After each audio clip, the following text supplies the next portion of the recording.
तो आज के वीडियो में हम क्या बात करने वाले हैं। एक्चुअली हम एक ऐसी डिग्री की बात करने वाले हैं जो डायरेक्टली ट्वेल्थ के बाद आपको आईआईएम ले जा सकती है। एंड मोस्ट इम्पॉर्टेंटली आप जानते हैं कि आईआईएम से डिग्रीज करने के बाद वो भी मैनेजमेंट में आप बहुत अच्छा पैकेज ले सकते हैं। तो क्या है ये डिग्री? इस डिग्री का नाम है आईपीएम। ये होती क्या है?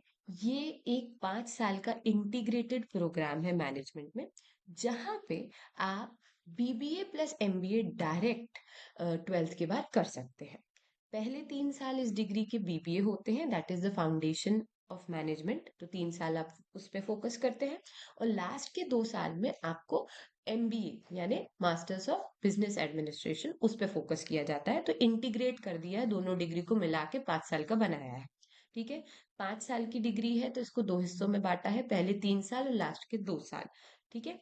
तो इसमें होता क्या है कि पहले 3 साल तो फाउंडेशन आप अलग पढ़ते हैं, लेकिन लास्ट के 2 साल जब आप मैनेजमेंट में ज्यादा इन्वॉल्व होते हैं, आपको ट्रेनिंग दी जाती है मैनेजर्स बनने की, तब आप आईआईएम में जो सिर्फ एमबीए करने आते हैं स्टूडेंट्स, उनके साथ मर्ज होके लास्ट के 2 साल पढ़ते हैं।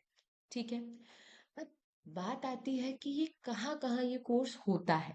ठीक। तो कहाँ कहाँ होता है? तो पहले तो ये सिर्फ आईआईएम इंदौर में कोर्स होता था, लेकिन आज के टाइम पे ये 5 आईआईएम्स में होता है। आईआईएम इंदौर, रोहतक, रांची, बोध गया और जम्मू, 5 आईआईएम्स में ये कोर्स होता है। अगर आप ट्वेल्थ के बाद डायरेक्ट आईआईएम से पूरे 5 साल पढ़ के और फिर डायरेक्ट, क्योंकि आप ये बहुत अच्छा कोर्स है, जब आप मैनेजमेंट की और बीबीए की पढ़ाई भी आप आईआईएम से कर रहे हैं तो आपकी ट्रेनिंग फाउंडेशन बहुत स्ट्रेंथनिंग होता है। तो उस बेसिस पे जब ये कोर्स खत्म होता है तो बहुत टॉप कंपनीज और सारे रिक्रूटर्स आते हैं एंड बहुत अच्छे पैकेजेस पे बच्चों को लेके जाते हैं। तो डायरेक्ट आप आईआईएम से 5 साल की पढ़ाई करके बहुत अच्छा पैकेज ले सकते हो। तो अगर आप चाहते हो कि ट्वेल्थ के बाद डायरेक्ट आप करो, तो उसके लिए आपको एलिजिबिलिटी समझनी है। एलिजिबिलिटी क्या है? आपने ट्वेल्थ की हो 60% से, टेंथ और ट्वेल्थ दोनों आपकी मिनिमम 60% से होना चाहिए, number one. Number two, twelfth कब की है हमने? ट्वेल्थ या तो इस साल आप अपीयर कर रहे हो, मतलब 2025 में आपने ट्वेल्थ के एग्जाम दिए हैं, या फिर 2024 में आपने ट्वेल्थ के एग्जाम दिए हैं, सारे आईआईएम के केसेस में। लेकिन 3 आईआईएम है, इंदौर, जम्मू और रोहतक।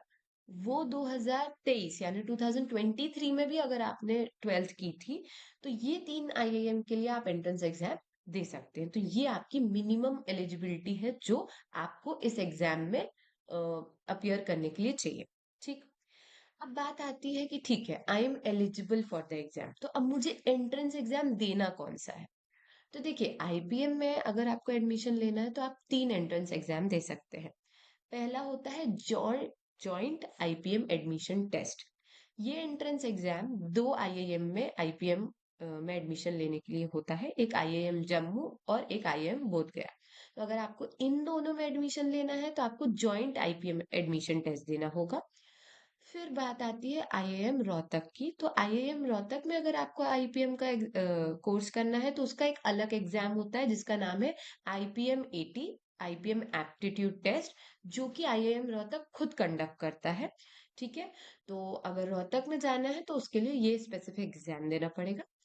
फिर अगर आपको जाना है आईआईएम इंदौर या आईआईएम रांची, तो उसके लिए आपको आई आईपीएम एटी, जो आईआईएम इंदौर कंडक्ट करता है, वो देना पड़ेगा। मैं बेसिक बताती हूँ। जम्मू और बोध गया के लिए जॉइंट आईपीएम होता है, रोहतक अलग कंडक्ट कराता है आईपीएम का टेस्ट, और इंदौर और रांची के लिए आईआईएम इंदौर वाला आईपीएम एटी देना पड़ता है। That's it. तो 3 टेस्ट है, इन्हीं तीनों में आपको पांचों आईआईएम कवर हो जाते हैं। ठीक है। रोहतक बस अलग कराता है और बाकी दो दो का मर्ज है। ठीक है। तो these are the entrance exam जो आपको देने हैं। तो प्रोसेस क्या है इस में? देखो, अगर आपको इंदौर या रांची में एडमिशन लेना है तो आपने आईपीएम इंदौर का टेस्ट दिया, तो आपको टेस्ट क्लियर करना है। टेस्ट क्लियर करने के बाद आपको, अगर आपका क्लियर होता है तो आपको पर्सनल इंटरव्यू के लिए बुलाया जाता है। फिर आपको पर्सनल इंटरव्यू क्लियर करना है और फिर इन दोनों के बेसिस पे आपकी मेरिट लिस्ट बनती है। तो मेरिट लिस्ट जब बनती है तो उसके बेसिस पे फिर आपका मेरिट लिस्ट के बेस पे सिलेक्शन होता है, इंदौर वाले केस में। अब रोहतक के केस में भी सेम है कि आपने एंट्रेंस एग्जाम देना है, फिर आपने पर्सनल इंटरव्यू देना है और फिर आपका मेरिट लिस्ट बनता है and then you are selected. Then the most important is कि जॉइंट आईपीएम टेस्ट जो जम्मू और बोध गया के लिए होता है उसमें सिर्फ रिटन एग्जाम होता है, उसमें पर्सनल इंटरव्यू नहीं होता, तो रिटन एग्जाम के बेस में आपका सिलेक्शन। अब बात आती है कि एंट्रेंस एग्जाम में पूछा क्या जाता है और क्या होता है एंट्रेंस एग्जाम का पैटर्न। तो मैं आपको बता दूं, इंदौर और रांची के केस में आपको 3 सेक्शन का एग्जाम होता है। क्वांटिटेटिव एबिलिटी जो एमसीक्यू है उसी का, फिर शॉर्ट आंसर्स का एक सेक्शन होता है, और फिर वर्बल एबिलिटी का एमसीक्यू होता है। अब जो भी एमसीक्यूज आपको पूछे जाएंगे उसमें प्लस मार्किंग है, 4 मार्क्स प्लस अगर करेक्ट है तो, और -1 अगर गलत है तो। शॉर्ट आंसर्स अगर करेक्ट है तो +4 मिलेंगे, गलत है तो कुछ भी नहीं कटेगा। 2 घंटे का पेपर होता है। अब 3 सेक्शन है तो हर सेक्शन को करने का एक टाइम लिमिट है जो कि है 40 मिनट्स।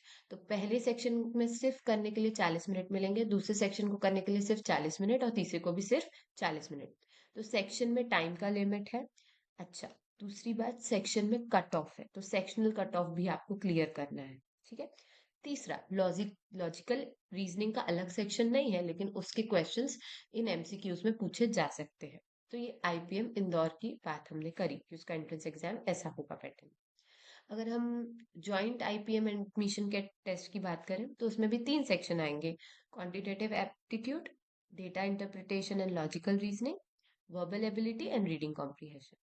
टोटल 100 क्वेश्चन होंगे, 400 मार्क्स का होगा। सही किया तो 4 मिलेंगे मार्क्स, गलत किया तो 1 मार्क कट जाएगा। 2 घंटे 30 मिनट का पेपर होगा। ये ऐसा इसका फॉर्मेट होगा। ठीक है। फिर अगर हम रोहतक की बात करें तो उसमें भी 3 सेक्शन है। Quantitative ability, logical reasoning, verbal ability. Again 120 MCQs होंगे इस वाले पेपर में, 2 घंटे का समय है। तीनों सेक्शन में वही, सेक्शन में टाइम है, पहला सेक्शन 40 मिनट ही मिलेंगे, दूसरे में भी सिर्फ 40 और तीसरे में भी सिर्फ 40। ठीक है। 40 मिनट ओवर हो गया तो आपको नेक्स्ट सेक्शन पे स्विच करना पड़ेगा, आप पुराना सेक्शन और नहीं कर सकते। सही करने पे 4 मार्क्स, गलत करने पे -1।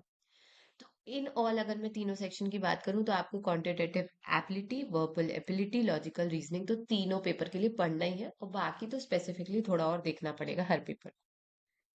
एग्जाम डेट्स की बात करें तो आईआईएम इंदौर का जो 2025 का एग्जाम होने वाला है उसके लिए एप्लीकेशन फॉर्म 27 मार्च तक ओपन है, आप भर सकते हैं। और एग्जाम मई में होगा, 12 मई को होगा, तो आप उसके लिए फॉर्म भर सकते हैं।